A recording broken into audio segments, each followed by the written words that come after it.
Bim! Bonjour à tous, je suis Jean-Michel Sidemé, créateur du concept Biggest in My Mind.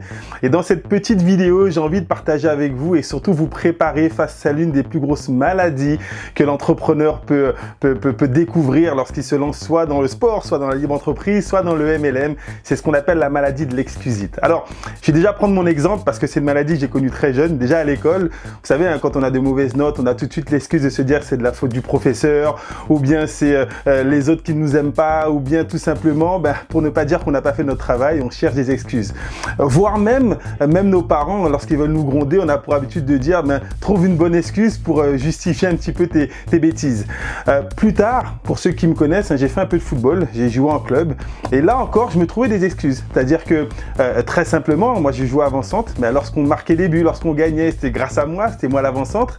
Mais lorsqu'on perdait, bizarrement, c'était la faute soit de mon gardien de but qui a pris un but, soit de mes défenseurs qui ont fait une mauvaise passe, soit même de l'arbitre. On a cette facilité, je pense que vous voyez où je veux en venir, à se trouver des excuses un petit peu pour tout.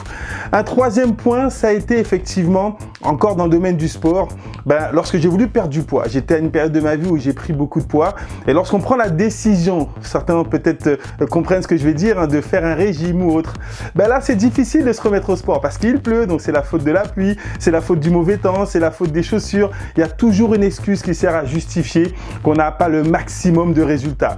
Alors, c'est quoi ton excuse? Regarde un petit peu dans le domaine du sport, il y a des personnes qui pour moi sont des personnes qui ont un autre niveau de capacité. Ces personnes qui ont vécu de plus grosses difficultés que toi et moi. Et là, je parle des personnes, des spécialistes et surtout des handicapés. Regarde un petit peu ces vidéos. Regarde tous ces sportifs de haut niveau qui font les Jeux Olympiques handisport, qui eux ont été peut-être amputés d'une jambe ou bien carrément du bassin et qui sont en train de réaliser des performances exceptionnelles. D'autres qui n'ont ni bras ni jambes et qui sont champions de natation. C'est quoi ton excuse à toi? Lorsque tu vois toutes ces personnes réaliser de telles performances et que tu n'es pas capable de te lever et d'aller faire ne serait-ce qu'un footing pour améliorer ta santé, c'est important que tu prennes l'entière responsabilité de ce qui t'arrive.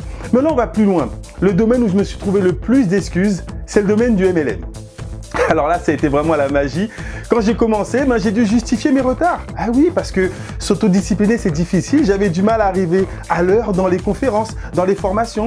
Ensuite, si je ne réussissais pas, c'était à cause des personnes qui géraient les formations et qui ne laissaient pas rentrer mes invités qui étaient en retard. Moi, je voulais justifier le retard de mes invités. Après, j'ai eu des soucis avec le speaker. Si je n'avais pas de résultat, c'était à cause du speaker qui présentait mal. Après, je n'ai pas eu de résultat à cause de mon sponsor. Si je réussissais pas, c'est parce que mon sponsor était trop dur avec mes invités. Après, j'ai eu un manque de résultats, on va dire, à cause du produit. Le produit n'était pas le meilleur, le plan de rémunération pourrait être mieux, la compagnie n'était pas la meilleure. J'avais toujours une bonne excuse pour ne pas réussir. Le momentum, c'était peut-être pas le bon moment pour démarrer. La question que j'ai envie de te poser, quand est-ce que ton business, quand est-ce que ton succès dépend de toi? On m'a dit clairement, si tu veux réussir, tu dois accepter l'entière responsabilité de ce qui t'arrive. Si tu as des résultats, c'est grâce à toi. Si tu manques de résultats, c'est aussi à cause de toi. Tu as une part de responsabilité dans tout ce qui t'arrive. Tu ne peux pas réussir si tu ne prends pas l'entière responsabilité de ce qui t'arrive. Je me répète parce que c'est important. C'est à partir de là que j'ai commencé. Si le speaker ne me plaisait pas, je devais faire mes propres présentations. Si mon sponsor est trop dur avec mes invités ou avec mes partenaires, je vais moi-même devenir le meilleur sponsor que j'aurais voulu avoir. À quel moment tu prends la décision de prendre la responsabilité de tes résultats? Arrête d'en vouloir aux autres, arrête d'en vouloir à la terre entière. Prends-toi la responsabilité de tes résultats. Fais plus d'actions, fais plus de formations, fais plus de conférences pour pouvoir demain avoir plus de résultats. J'ai envie de vous focaliser encore une fois, on parle de performance, on parle de résistance, on parle de succès. Mais vous le savez, le succès, il vient de toi. Il vient de l'intérieur, il part vers l'extérieur. Regardez cette petite vidéo où vous avez une autre personne qui, encore une fois, a peut-être moins de possibilités et qui pourtant arrive à faire des choses exceptionnelles. Écoutez ce qu'il va vous dire et vous comprendrez effectivement comment le succès peut venir de chacun d'entre vous. Yo veo a una persona como usted, que tiene los brazos, las piernas, tienen todo. Y dicen, no puedo. Sí puede. Me han preguntado a mí, Tony, ¿a dónde están los milagros? Y yo siempre digo esto.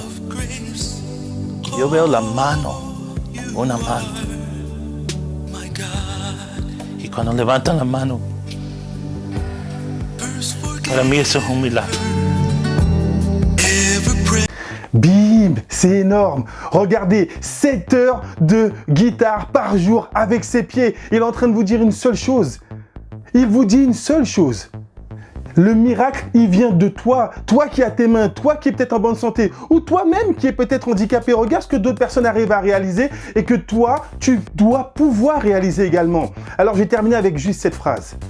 Le plus bel outil au monde nécessite un ouvrier qui sache s'en servir. C'est-à-dire que tu pourras avoir le meilleur business, la meilleure industrie, les meilleurs produits, le meilleur sponsor, le meilleur plan de rémunération et malgré ça, tu pourras ne pas avoir de résultats si tu ne prends pas la responsabilité de tes résultats et si tu arrêtes de t'accepter tes propres excuses.